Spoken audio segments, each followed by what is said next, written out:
Seperti tadi sempat saya singgung, waktu ide ini lahir waktu saat pandemi, kita memang melihat ada keterbatasan, dimana kalau cuma duduk nonton aja itu nggak berasa konser, itu berasa kayak nonton aja gitu. Yang kita hadirkan adalah sebuah inovasi dan sebuah experience yang baru, bagaimana setiap device kita itu selalu ter-equip dengan kamera dan mikrofon. Jadi sehingga dan lokasi-lokasi venue-venue yang kita memang sudah ada device kita pun sehari-harinya memang sudah ada live music. Jadi secara sound system, secara internet, secara interaksi itu memang sudah dilakukan setiap harinya. Bedanya memang yang sekarang ini karena memang konser di mana-mana, kita akan membuka terhadap lebih dari 40 venue secara serentak. Memang venue-nya pun venue yang curated juga, nggak semua venue kita nyalakan, dan kota-kota yang kita pilih pun juga kota-kota yang strategik. Jadi dengan harapan itu kita bisa melihat sebuah experience bagaimana orang tetap datang bersama dengan teman-temannya, enjoy, makan, minum, mungkin duduk santai dengan their loved one, dengan teman-temannya, sosial dan segala macam, dan mereka tetap bisa melihat dan menyaksikan konser secara interaktif.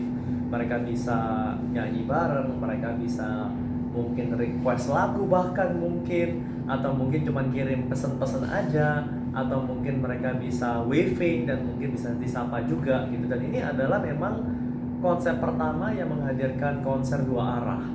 Jadi dengan demikian memang mudah-mudahan ini juga tadi seperti yang saya bilang, ini bisa membawa gebrakan, mungkin memberikan kesempatan terhadap musisi-musisi yang mungkin nggak ada di luar Jakarta pun juga bisa mendapatkan kesempatan yang sama, yang mudah-mudahan bisa selegendaris seperti Malik di Essential juga.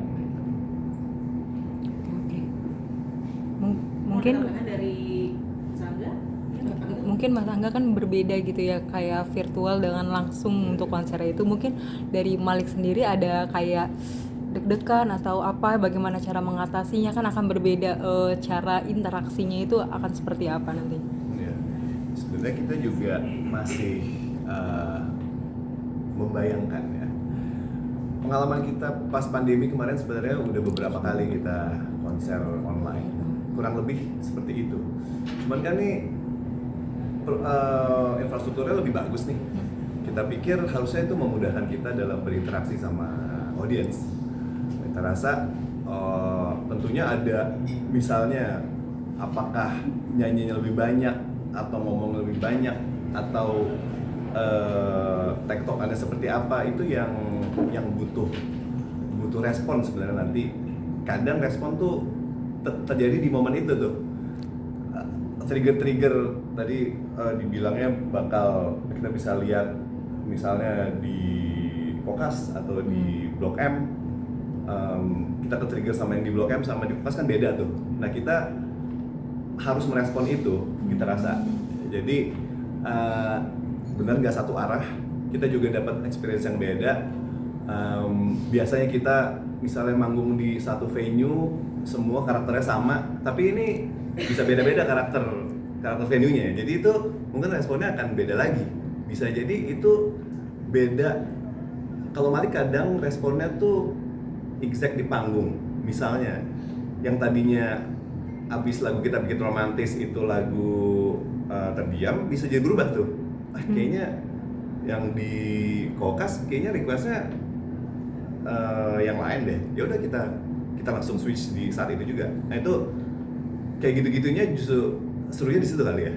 Jadi kita lihat sih apa yang bakal terjadi nanti gitu. Karena kita selalu beradaptasi sama crowd. Tapi biasanya kan crowdnya di satu venue ya.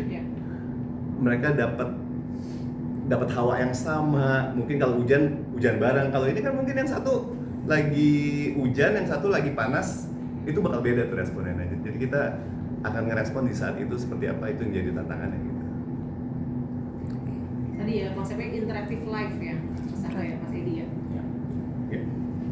Oke, ada lagi pertanyaan dari tadi, ada dari teman. Udah dulu ya. Oke, tadi. Silakan Mas. Oke, saya bilang dari Kumparan untuk Pak Edi. Kenapa sih alasan memilih Malik untuk di konser kali ini? Kemudian untuk harganya Mas, tiketnya misalnya, nah, itu ada harganya berapa? Untuk Mas Angga sendiri kan tanggal 31 kan sudah keluar album baru kan, berarti tanggal 30-nya. Apakah nanti akan dibawakan untuk di pasar ini, Mas? Terima kasih, Mas. Ya, first of all, kenapa memilih Malik? Aku rasa itu sesuatu yang tidak perlu dipertanyakan lagi karena memang secara kualitas dan secara legendari pun ini sudah terbukti berkali-kali. Malik memang sudah memberikan impact yang sangat luar biasa terhadap negara ini, terhadap Indonesia melalui lagu-lagunya. Begitu banyak orang yang tersentuh melalui lagunya. Jadi itu juga yang kita alamin semuanya. Jadi aku rasa memang sangat pas banget sebagai gebrakan untuk memulai tonggak sejarahnya konser di mana-mana dengan Malik The Essential, dan mudah-mudahan juga menginspirasi banyak musisi-musisi yang lainnya juga gitu. Terus mengenai harga, memang karena ini adalah konser di mana-mana yang pertama, saat ini memang tidak ada biaya. Jadi kita mengajak teman-teman yang banyak untuk datang. Nanti akan ada exact lokasinya terus berkembang. Jadi hari ini kira-kira udah hampir 40 yang sudah confirm. Mungkin akan ada ketambahan lagi venue-venuenya, bisa dilihat di sosial medianya Play Everywhere, maupun nanti bisa akan ada kolaboratif post mungkin supaya bisa dilihat, dan teman-teman ajak yang banyak supaya kita semua bisa berseru-seruan dan enjoy bareng-bareng nonton Malik Everywhere. Terima kasih Pak Edi. Next ya, Mas Angga. Ya, mengenai album baru ya, apakah dibawain? Jadi hari ini kita akan launching album baru kita nih. Definitely nggak semua orang bisa datang ke sini kan karena keterbatasan tempat juga gitu. Nah ini peluang nih, Everywhere ID nanti mungkin yang nggak bisa datang ke sini nanti mereka menunggu. Gue mau request gue mau bilang ke Malik, tolong bawain dong, dan kita siap banget. Semakin banyak request dari album terbaru sebenarnya kita makin happy ya, karena jujur kalau album baru kan kita ya pengen tapi agak kurang pede ya apakah orang tuh mau dengerin atau enggak. Tapi kalau requestnya heboh ya kita sih siap, dan kita happy banget kalau sampai nanti tiba-tiba ada lagu yang bukan jadi single tiba-tiba di request sama mereka karena mereka emang antusias banget. Kita pasti akan bawain, udah pasti akan bawain. Ya, sudah cukup. Oke. Siap. Thank you Mas Angga. Silakan Pak. Dari mana? Aku Luka dari Business Indonesia Weekly. Mungkin tadi udah nanya ke Pak Edi dan Mas Angga, sekarang mau nanya ke Pak Ketut sih. Kan BCA kan sebenarnya salah satu bank yang cukup masif ya untuk mendukung acara-acara musik di Indonesia gitu.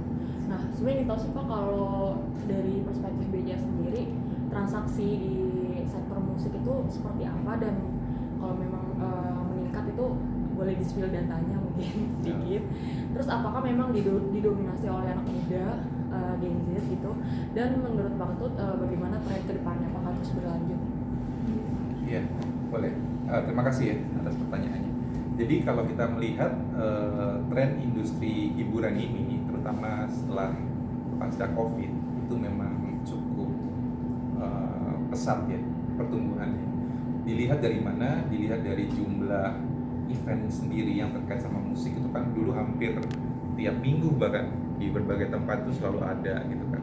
Terus artisnya juga baik dari dalam maupun luar juga bergantian datang ke Indonesia. Dan ketika beberapa artis dari luar itu manggung misalnya di beberapa negara tetangga dan segala macam, orang mulai terbuka kan, oh begitu besarnya sebenarnya potensi industri hiburan, nah gitu ya. Nah cuman kita tidak punya data exact karena hiburan itu industrinya banyak sekali macamnya ya. Jadi kita dalam hal ini tidak dalam posisi yang bisa memberikan estimasi berapa exactnya, karena contohnya sekarang platform ini pun itu kan menjadi satu alternatif baru, bentuknya industri hiburan tetapi dalam platform yang berbeda dengan yang kalau kita bikin event gitu ya. Nah tapi kita melihat dari animo masyarakat, jumlah visitor, jumlah event itu memang mungkin akan sedikit normalize karena euforianya mungkin terjadi pada saat tahun lalu, ya kan? Tetapi kita melihat justru dengan inovasi-inovasi baru yang diberikan oleh everywhere, itu perkembangannya mungkin lebih ke oke, selama ini yang nggak didatengin oleh event-event konser bisa menikmati atau enggak. Justru ini kita melihatnya sebagai peluang untuk ekspansi. Bagaimana mereka-mereka yang di tempat-tempat yang lebih remote itu memungkinkan merasakan vibes-nya nonton konser. Walaupun mungkin tidak bisa menggantikan vibes untuk bisa face to face ya, tapi interaksinya itu dapat tadi dengan teknologi gitu ya. Nah, ke depan saya melihat ini menjadi satu alternatif yang akan bisa mengextend penonton-penonton yang akan menikmati hiburan yang diluncurkan lewat program. Jadi kita melihat potensinya ke depan itu sangat beragam. Dilihat dari jumlah artis baru yang masuk, dilihat jumlah variasi media yang ada, terus kemudian ketiga dilihat dari destinasi-destinasi baru yang diperkenalkan oleh pemerintah untuk menjadi tempat hiburan. Itu kan kalau semuanya disinergikan itu kekuatannya cukup